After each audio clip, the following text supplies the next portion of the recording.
quadruple whammy. A quadruple whammy. The energy sector excess capacity payments, banking sector cleanup, COVID-19, and the Russia-Ukraine war. We have been hit by this quadruple whammy. And I say again that if you take out the fiscal impact of this quadruple whammy, Ghana will not be going to the IMF for support because our fiscal and debt and balance of payments outlook would be sustainable. Of the four factors, COVID-19 and the Russia-Ukraine war were external, and the other two, the banking sector cleanup and the excess capacity payments, were the result of policies of the previous government. Today, all over the world, fuel prices are rising in virtually every country. Food prices are rising, inflation is high, it's at a high for many years. Currencies are falling in value, fiscal deficits are rising, debt levels are increasing. This is happening globally, and this tells us that what we are dealing with is a global phenomenon. Let me give you an analogy to make my point.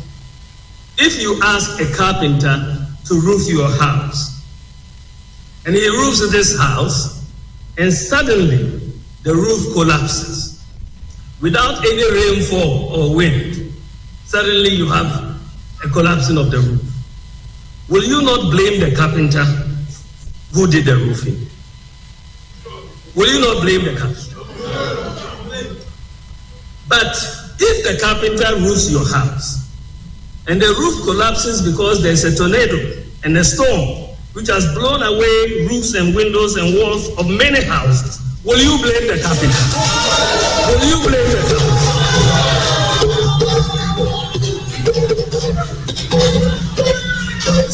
So, let us understand the context. Let us understand the context.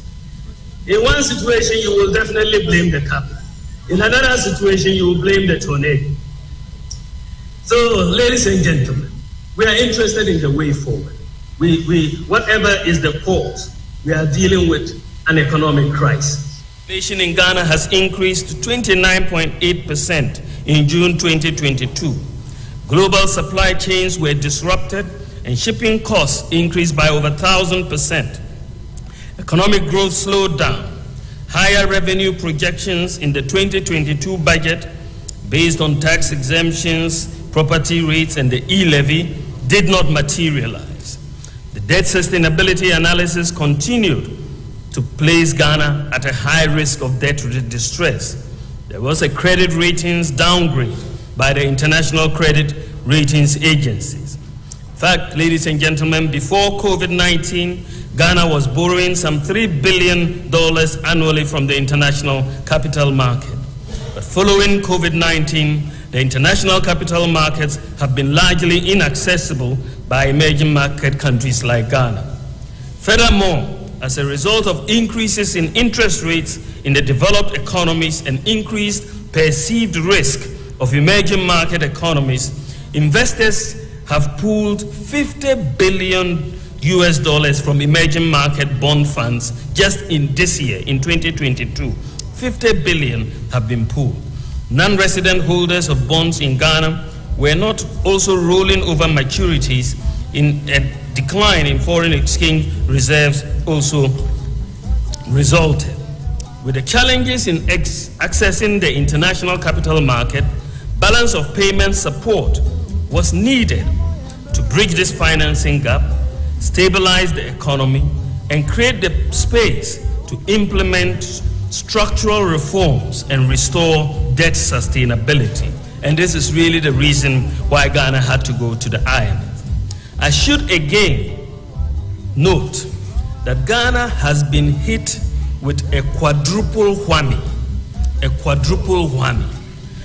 The energy sector excess capacity payments, banking sector cleanup, COVID-19, and the Russia-Ukraine war.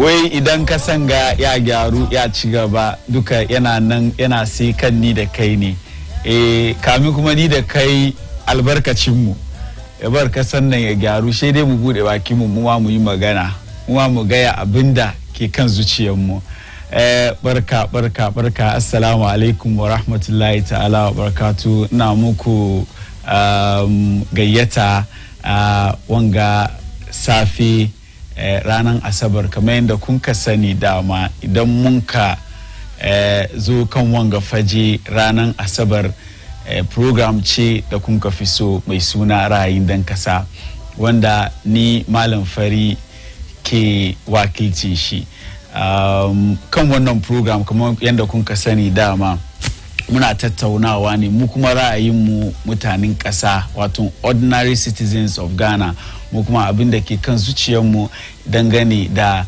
abubuwa da ke tafiya a cikin ƙasanmu ƙasan Ghana za ku ku biyo mu kan shafukan sada zumuntanmu kan Facebook muna nan kai a Baina TV sannan YouTube Baina TV Twitter at Baina Media tukunan Instagram Baina_TV ku kuma za ku send messages ku da opinions ku kan wannan program idan ta zo zana karanta muku kamar yadda dama na saba yi kamin dai in shigo in fara wannan program mun duba wani bidiyo dai na mabiyin bayan shugaban kasa Dr. Alhaji Mahmud Bawumia inji wani way he never disappoints because in ka ji maganganun da yake yi mu duka mun san kaman kwanukan ga gwamnatin Ghana sun ka bayyana ma mutanen Ghana cewa kaman za sa tafi IMF bayan maganganu da dama da tun kai tun lokacin da suke cikin opposition da yau da suka zo cikin gwamnati suke mulkin kasan Ghana amma sun ka zo suka ce wa mutanen Ghana sabida masala da muke da shi na kan tattalin arzikin kasa wato economic challenges da muke da shi sa za su tafi IMF zuwa neman taimako to wannan mataki da sun ka dauki shi mutanen Ghana da dama sun ka nuna bacin rai cewa kama ai ko wani ma ya je IMF ba gwamnatin NPP da Bawumia ne chairman economic management team su ba ai ko wani ya je IMF ba gwamnatin NPP da Oforiya ta ce Minister of Finance ba ai ko wani ya je IMF ba gwamnati wanda Nana Ado Dankwa Akufo-Addo ke jagora ba shi sa maganin da yazo kenan to ya kamaci ba mu ya fito yayi ma mutanen Ghana wani magana domin an san kaman yazo batun lamarin tattalin arzikin kasa nan kasan Ghana dai Dr. Mahmud Bawumia a wannan party na NPP da yau suke yin congress ko conference ne daga Accra Sports Stadium su zabi manyan shugabannin party musan kaman yazo batun economy shike fitowa yazo yi lectures da dama tun lokacin da suke cikin opposition har yau da suka zo cikin power mutane su yi kuka su yi kara e-levy ya fito yayi magana IMF shin ya samu wani opportunity dai da yan Accra Business School suka yi wani program ya je wurin daga wurin nan ya kamaci dai batun economy ne shi sa ya kamaci dole ne yayi batun IMF to inda dai batun IMF shi ce kamar yadda kuka duba video wai Ghana ta sha mari hudu wai mari hudun da Ghana ta shan sabida wannan mari ya gigice Ghana ya ban Ghana yau muka je IMF jima Bawumia kenan sa ma hukun kana ji na buga min video Bawumia nan first video nan buga min mu ji kuma mu ji magana da Bawumia ya gaya ya so mu ci gaba da shi shirin should again note that Ghana has been hit with a quadruple whammy energy sector excess capacity payments banking sector cleanup COVID-19 and the Russia-Ukraine. Guci gaba da bayan. Bawumia kenan. Bawumia kenan. And I say again that wai Ghana ta sha mari hudu. This quadruple Ghana will mari hudun nan yace energy sector excess capacity payment wanda Ghana ta kashe kudi 17 billion kai tukunnan 25 billion expenditure da Ghana ta yi kan banking sector cleanup. These two ya sunan shi waɗanga mari biyun ga wato mari ce da Ghana ta sha internal factors kenan.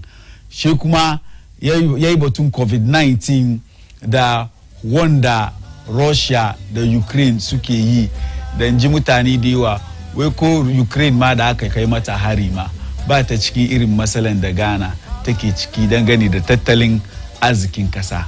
To magana da mu gaya ne ka duba cikin mari hudu da Bawumia ya ce Ghana ta sha yaban Ghana ta jigigice zuwa ta je IMF. Cikin maganan shi duka da explanation da ya baye ce wato su factors biyu nan wato mari biyu nan da ya zama internal factors nan duka kana gani yana throw shade at tsohon shugaban kasa John Dramani Mahama ne domin mun san kaman shi energy sector excess capacity ga da yake gayawa kamar ya bar Ghana ta yi bashi 17 billion ga mun san lokacin John Dramani Mahama dumso ya zo agreement da aka sassain dai wanda aka sassain saboda yarjejeniya da aka sassain saboda ya bar Ghana mu samu nasuwa dangane da dumso da ya zo lokacin John Dramani Mahama ya faru mun tuna lokacin John Dramani Mahama no aka kawo wani doka na kasa da aka karbi wani na tattara wani kudi dai shi esla da muka sani da aka kawo lokacin shi dai ba su ci amfani shi ba suka bar power 2016 wannan gwamnati suka je suka take shi sa wannan esla ma da yazo nan wato wani mataki ne da John Dramani Mahama ya dauki lokacin shi ayi a maganci shi bashi da yazo ya tattaru saboda SS capacity dai da ba mu amfani da shi muke biya dan ce SS capacity lokacin da muka samu dumso ya kamaci gwamnati ya shiga cikin wani yarjejeniya da power generating companies dai she muka shiga cikin irin waɗannan yarjejeniya da ya bar yau cikin dokokinsu ko Ghana ta yi amfani da wutan lantarki da suka bamu ko ba ta yi amfani da shi ba Ghana za ta biya shi sa irin waɗannan ya sunan shi SS capacity din ya kawo mu na wannan bashi ji ba mu wai lokacin John Dramani Mahama wannan abu ya zo tukunan na biyu shi ya ce banking sector cleanup lokacin da muka samu masala cikin banks mu dai da wannan gwamnati da zuwan su suka ce akwai wasu banks na nan suna nan ba su da karfin da ya kamace a ce su banks ne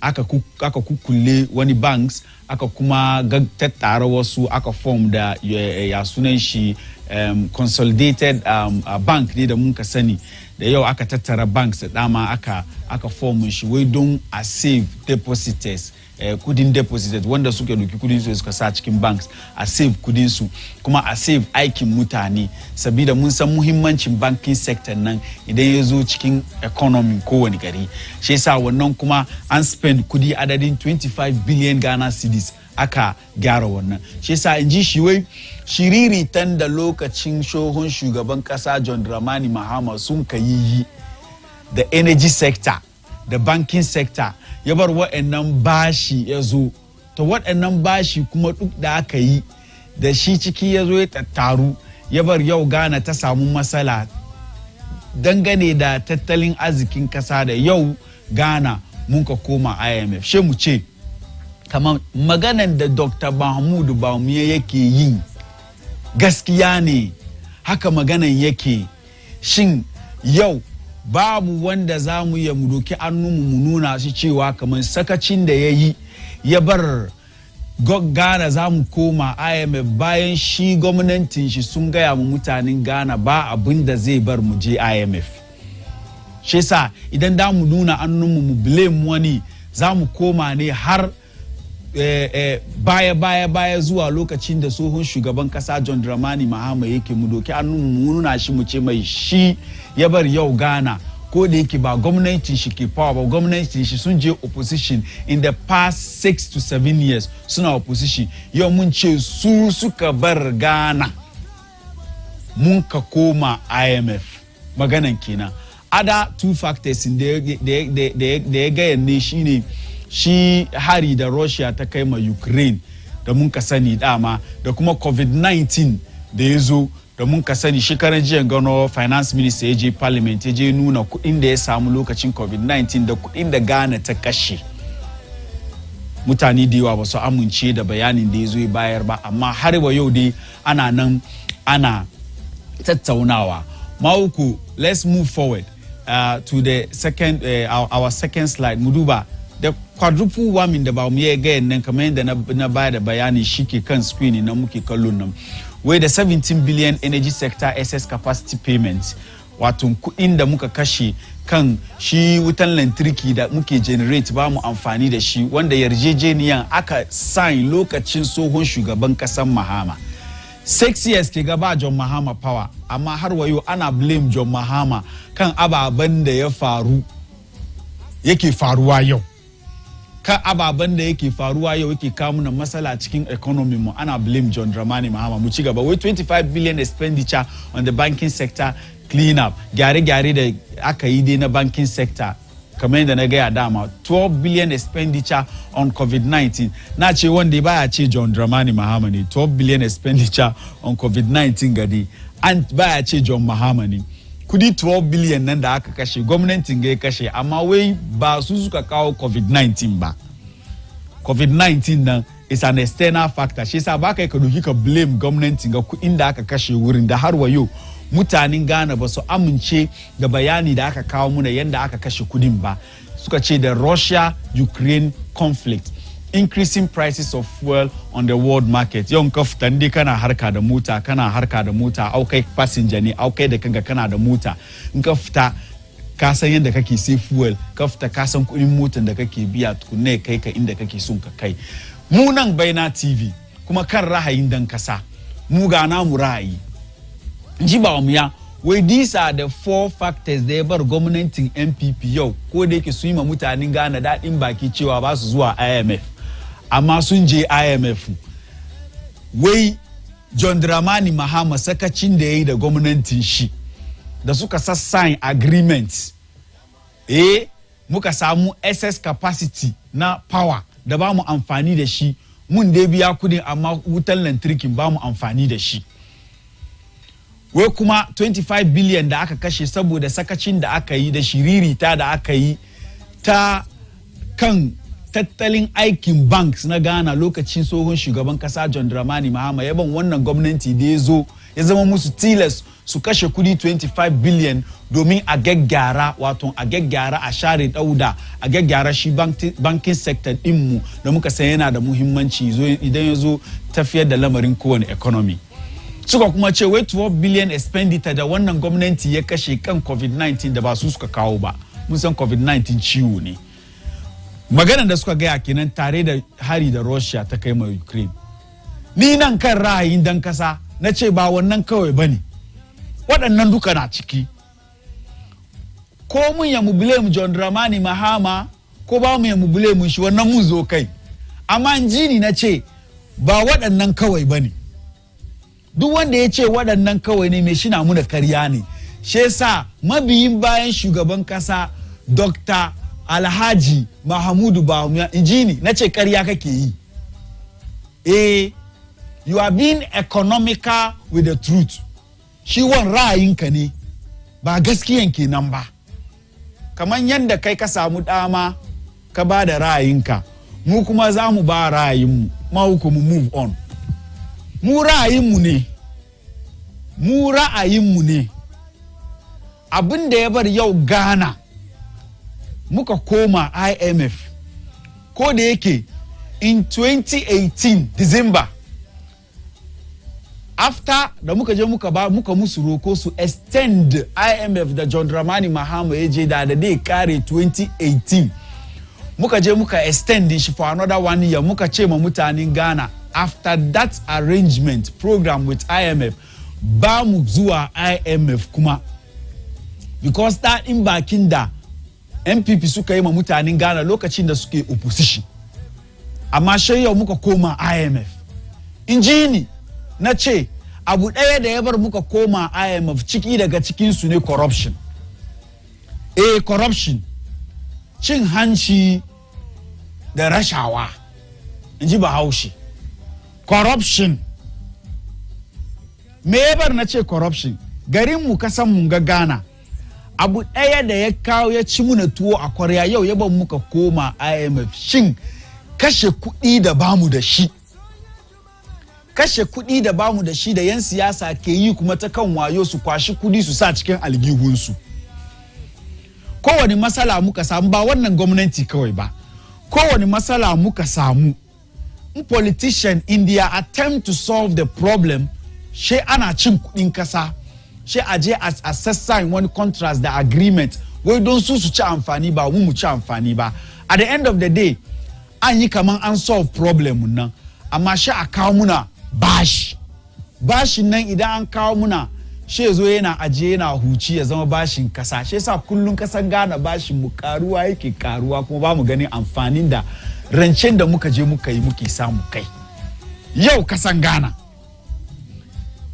idan politician ya zo ya ce maka kaman muna da matsala wurin tattalin arzikin kasa har muka kasa rikawa muka je IMF wai don su je su taimake mu wai don John Dramani Mahama yayi wani abu yayi wai don gwamnatin John Dramani Mahama suka yi wani abu sun yi amma sabida haka mutanen Ghana in 2016 December election suka vote against John Dramani Mahama's government massively suka ba MPP dama su zo su gyara waɗannan ababa so after your first term your second term the people of Ghana do not expect you to come and be telling us in our face kaman John Dramani Mahama wani shiriri ta da aka yi lokacin shi da mutanen Ghana suka nuna hushi da bacin rai suka gefa kuriya suka against shi suka kawo kai shugaban kasa Akufo-Addo mabiyin bayan shugaban kasa da yau ka samu dama ka zo kana muna wanga zance suka kawo ka samu dama aka ba ku all the privileges ku zo ku zamna ku yi tunani da dadin bakin da kuka yi cewa kun kama mutanen Ghana nasuwa she yau ba ku kun kama mutanen Ghana nasuwa ba dai magana she ku ce muna kaman wai John Dramani Mahama you are making John Dramani Mahama appear like an angel. That is exactly what you are doing. Because Ghana is not better. Things are getting worse. Things are getting worse. Kowane sector in the economy is a shekaranji and gonna teachers soon just strike. Doctors, the nurses see that just strike. And it is happening next week. Soon tumba the dates. Idan ya kai gwamnati bai wani abu kan kolan su ba da su je strike. Idan kaga irin ababa na aka na faruwa it means economy tana da matsala wan ba ruwan shi da John Dramani Mahama mu komo kan corruption menene ba mu gani ba da aka dumso ya fara ana ta shiga ne power purchase agreement ba duban kama agreement da ake shiga cikin nan dai kawo makasa bashi ne wani bashi da bai da amfani yau batun excess capacity debt in Ghana ake biyan gaduka it is because the previous government recklessly entered into power purchase agreement the lokacin nan da MPP kuke opposition kuka yi magana kai da kuka zo power me kuka yi kai in your attempt to solve those problems we saw what happened with the former Minister of Energy Ejakun we saw what happened mun ga abin da ya faru yau ya resign ne ko an kore shi na Allah kawai ya sani ba mu ga an ja kunnin kowa ba wai da ja renegotiate agreement with America da aka ja kai me ya faru mun gani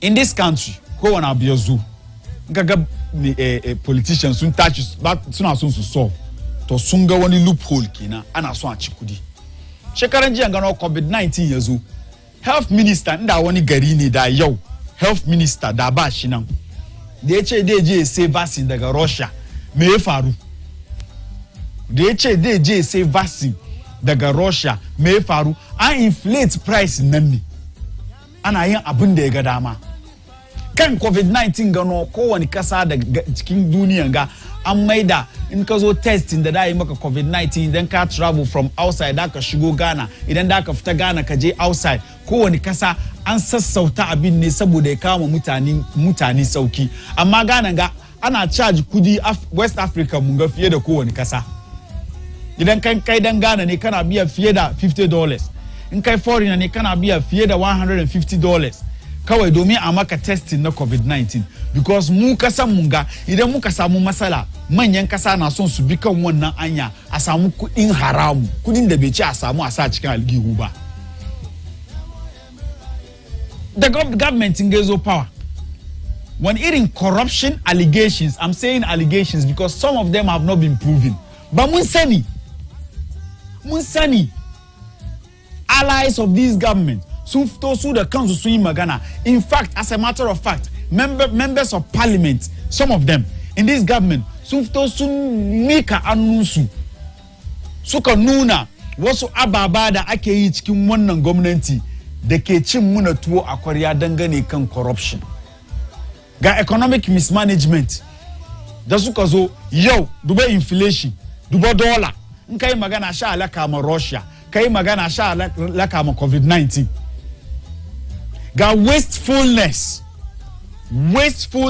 duba size in government nga shekaran jiyan ga no ba ni na gaya ba a member of parliament, that's the majority leader in parliament. Saboda ya ga lokacin shi ya kare da fita ciki yanzu ya bude bakin shi yana ga gaskiya kaman ata ministers in gwamnati ma ya kamace a rage su ga borrowing spree wannan gwamnati da kun ka zo power bashin Ghana nawa ne yau nawa ne tukunnan definitely COVID-19 da Russia. Shi yasa mu ma ra'ayin mu kenan anan kan Bayna TV. Ko ina kake kallo na ka sani kaman kana duban ra'ayin dan kasa kan Bayna TV kamar yanda ka sani dama da Mallam Fary. Nazo ban jimawa. Nazo na gaggaya na washe ni ma wuce. After this program shi al'amuran gari wanda jama ke kawo muku za su shiga gaba da wannan shiri ya so su tattauna da irin wadanga al'amura duka ya zo kan wannan show da ya sunan shi guestin shi dai da su kuma suke nan da cikakken ilimi idan ya zo tattalin arzikin kasa da al'amura da ya shafi kasa da sauransu shi yasa ku ringa kallon Bayna TV za mu kawo muku al'amuran gari wanda jama ke jagora a nan kan Bayna TV after this show ba mu yake nan shi da finance minister wanda sun ka caccaska economy Ghana yau da kuma IMF kuma finance minister da bagin shi lada bagin shi ke jagora wai daji finance minister daji IMF wasu sun ce ma da gwamnati saboda shiriri ta da shi finance minister yayi yaba yau da mu IMF ma da ya kamaci ma a ture sha ajiye gefe amma oni wayan koka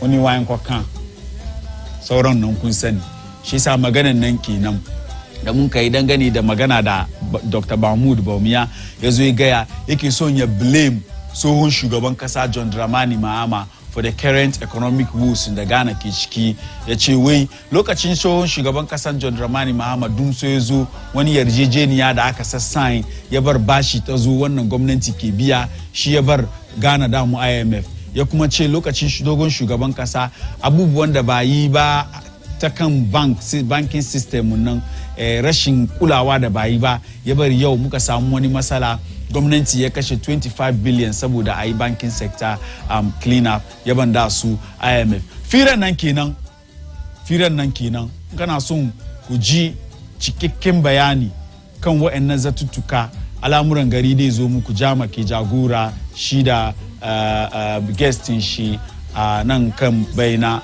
TV amma kamin barku Bawumia maganan da yayin nan ba wannan kawai yayi ba ba wannan magana yayi magana batun Ghana card kuma wannan inji mutane da yawa wai ya siresem ya befa ni sai ya siresem mun doke shi kaman maganan ban dariya ne shi ayi dariya kawai da yayi magana nan kuma mutanen Ghana kuma sun nuna ra'ayi su kan maganan da yayi wani magana Bawumia ya ga amma ku let's move on to the Ghana card ya sunan shi zancin da Bawumia yayi kan Ghana card kenan Jibaumia. Way, if you gave me 1,000 interchanges and a Ghana card, I would choose the Ghana card. Muna cikin wanga masala mutane na kuka anyoyin su bai da kyau, traffic ya mamaye gari. Kudin petrol ya yi sada. Nka se fuel 50 cedis bai kai 5 liters ba. Ka kuma sai a cikin traffic kamin ka kai inda da kai fuel nan duka ya kare. Shi ka samu vice president magana da dai zo ya ga mu ne ba. Wai nka aje mai interchanges guda 100. Ka aje mai Ghana card ya doki Ghana card. Mun san muhimmancin Ghana card. Ba wanda ya ce Ghana card ba shi da muhimmanci. Mun san muhimmancin Ghana card. Amma for this to come from a vice president, ke nuna maka kaman manyan kasan mu gaba stake mu serious ba. Even Ghana card dinga da muke batun shinga. Akwai masala dewa, mutane dewa na kuka kaman ba su samu Ghana card su ba. Shekara nawa ke ga ko shekaru nawa ke ga da aka fara yin Ghana card. Har wayo mutane dewa na da masala ba su samu Ghana card su ba. Yanzu an doki komi an mai da shi Ghana card. Farko E11 ne da aka yi bai dace yanzu da kuma juya firan a mai da shi Ghana card. Ghana card kuma mun san masalan da ke ciki ko ba haka ba. Ga zancen da mutane replies da mutane suka ba Bawumia. Who will ever think of comparing the Ghana card to infrastructure? The country is turning into a nursery class. In kaji nursery class, kamar yadda yara ke wasa cikin nursery. Ji wani wai wa ma cikin hankali shi dai doki Ghana card yana compared to infrastructure.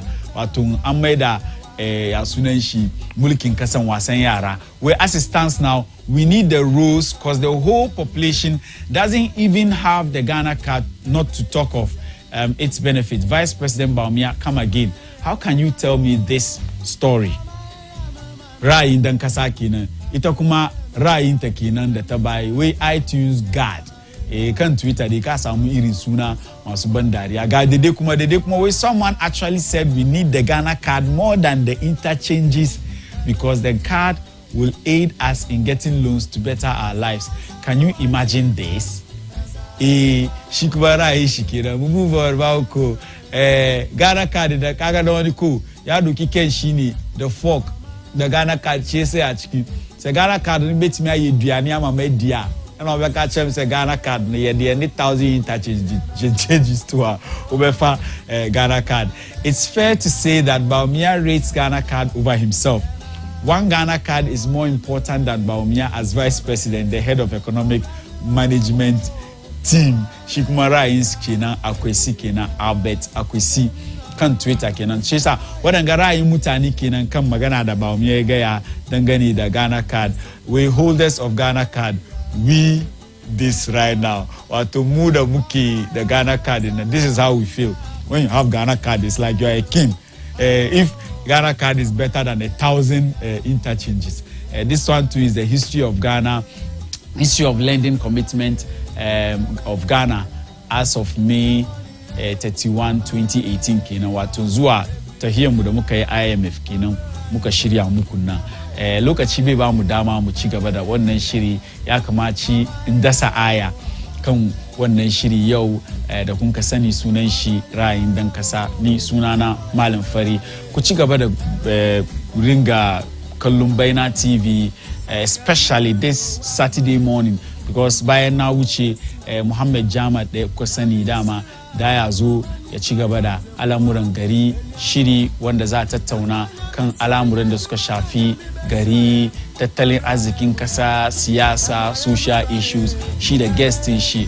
Wanga topic ma da na yi na Bawumia dangane da reasons why Ghana is at IMF, kuma wanda ya cause duka sun zo su tattauna ya so ku samu karin bayani. The colors are red, gold, green and the black stars inside. Ghana namu ne. Ka zama ɗan kasan Ghana, wanga program ya kamaci ya zama ma very important. Na son gode ma Mauko wanda ke MCR ya make sure kaman this program comes on.